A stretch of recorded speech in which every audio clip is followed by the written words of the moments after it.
Assalamualaikum warahmatullahi wabarakatuh.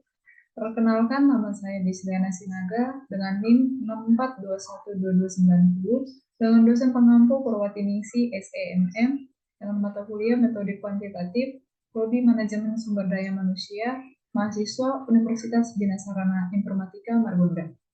Pada kesempatan ini, saya akan menjelaskan latihan soal dengan menggunakan aplikasi POMQ.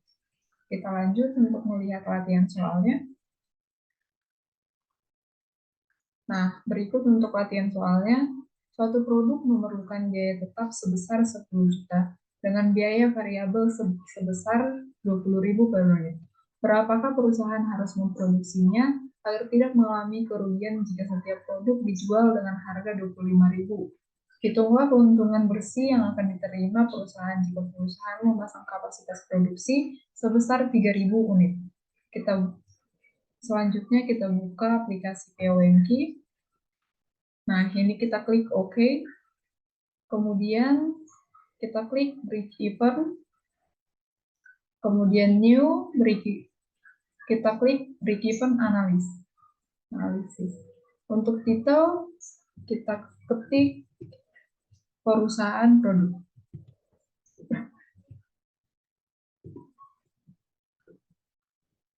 Kemudian kita klik OK. Nah, di sini sudah terlihat untuk volume yang bakalan kita isi. Di sini ada fixed cost, ada variable cost, ada revenue per unit, kemudian ada volume per volume analisis.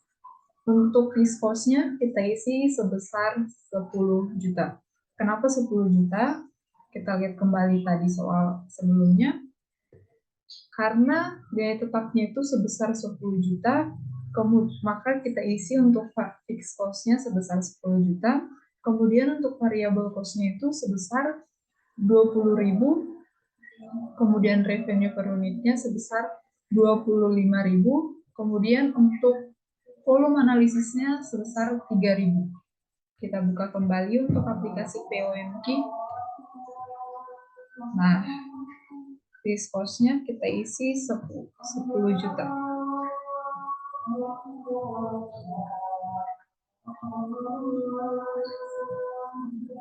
Kemudian variabel cost-nya 20.000.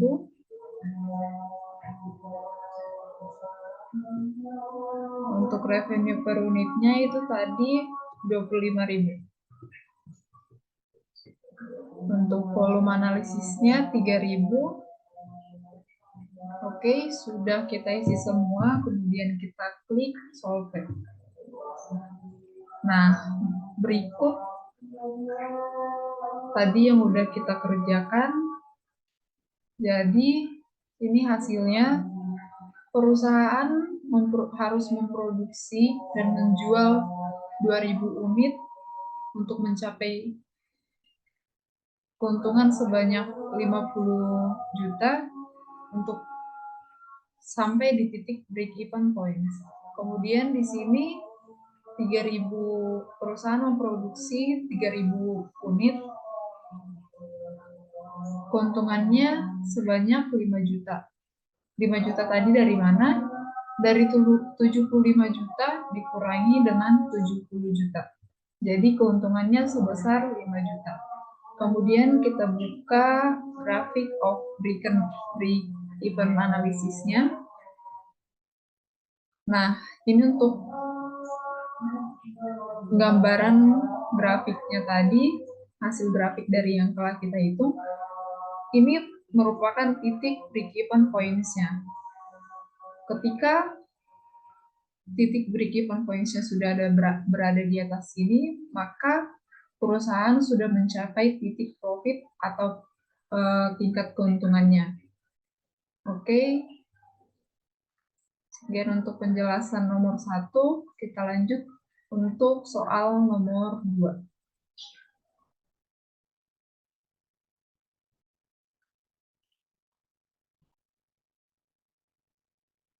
Nah, ini untuk soal nomor 2-nya tidak jauh berbeda dengan tadi soal nomor 1. Perusahaan pantang mundur akan memproduksi televisi dengan pilihan biaya sebagai berikut. Biaya gaji sebesar 20.000 itu adalah biaya tetap. Biaya gedung sebesar 4.000 itu adalah biaya tetap. Biaya bahan baku atau unit sebesar 500 itu adalah biaya variabel. Kemudian harga jual per unitnya yaitu 1.000. Yang ditanya di sini yaitu berapa perusahaan pantang mundur harus menjual produknya agar tercapai BEP. Jika produk menjual 100 unit, berapa keuntungan bersih yang akan diterima? Oke, kita buka kembali untuk aplikasi POMQ-nya tadi.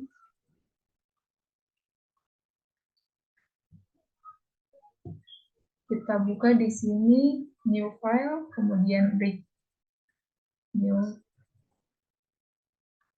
new, kemudian break event analysis seperti tadi. Nah, untuk titelnya kita isi perusahaan pantang mundur.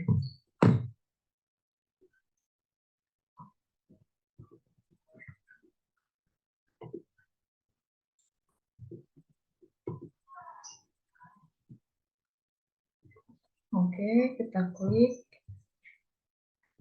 Nah, di sini tampilannya seperti tadi, ada fixed cost, variable cost, dan revenue per unit, kemudian volume per volume analisisnya. Nah, untuk fixed cost-nya itu kita isi sebesar 24.000. Kenapa 24.000? Kita buka kembali untuk soal yang tadi. Karena di kolom yang ini, biaya gaji sebesar 20.000, kemudian biaya sewa gedung sebesar 4.000. Keduanya adalah biaya tetap, maka diisi di fixed cost. Kemudian untuk variable cost-nya itu sebesar 500, untuk revenue per unitnya itu sebesar 1.000. Kemudian untuk volume analisisnya itu sebesar 100. Kemudian kembali kita buka aplikasi POMQ-nya. Kita isi di sini 24.000. Oke, kemudian variabel cost-nya kita isi tadi 500. Kemudian untuk revenue per unitnya itu kita isi 1.000. Oke, untuk volume analisisnya tadi 100. Oke, ini sudah selesai kita isi semua. Kita ulangi lagi yang tadi, kita klik solver. Nah, ini untuk hasilnya tidak jauh berbeda dari yang tadi. Maka di sini perusahaan harus memproduksi sebanyak 48 unit dengan hasil 48.000 untuk mencapai break-even points-nya. Kemudian di sini tadi untuk pertanyaan tadi, perusahaan memproduksi 100 unit, maka mendapat keuntungan yaitu 26.000. 26.000 dapat dari mana? Dari 10.000 dikurang dengan 74.000. Sekian, kita buka kembali untuk yang tadi dari window. Kita buka grafik of break even analysis. Nah, ini kira-kira untuk grafiknya. Ini tadi titik break even points-nya. Ketika perusahaan sudah mencapai di sini, maka mereka mencapai profit atau keuntungan perusahaan. Oke, sekian yang bisa saya jelaskan. Sedikit banyaknya jika ada kata yang salah mohon maaf. Wassalamualaikum warahmatullahi wabarakatuh.